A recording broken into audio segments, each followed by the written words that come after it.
નમસ્કાર દર્શક મિત્રો, પાટવી ગુજરાતી ન્યૂઝમાં આપ સૌનું હાર્દિક સ્વાગત છે।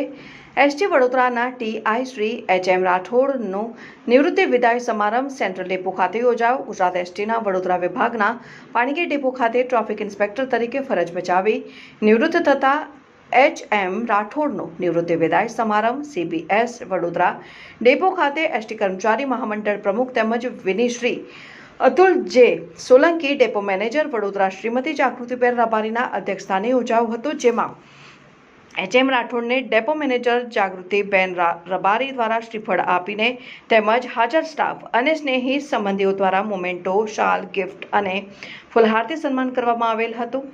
નિવૃત્ત પ્રસંગે અનુરૂપ હાજર મહેમાનોએ પ્રવચન આપ્યું હતું। આ પ્રસંગે વડોદરા વિભાગના તમામ ડેપો સહિત નિગમના અન્ય વિભાગના ઓફિસરો, સુપરવાઇઝરો, કર્મચારીઓ, અનેક મહાનુભાવો અને ત્રણેય યુનિયનના કર્મચારી મિત્રોએ બહોળી સંખ્યામાં ઉપસ્થિત રહી કાર્યક્રમને સફળ બનાવેલ। કાર્યક્રમના અંતમાં એચ.એમ. રાઠોડ તરફથી હાજર તમામને સુરુચિ ભોજનની વ્યવસ્થા કરવામાં આવેલ અને તમામનો હૃદયપૂર્વક આભાર વ્યક્ત કરવામાં આવ્યો હતો। રિપોર્ટર અનવર બહાદુર પુરવાલા, આણંદ।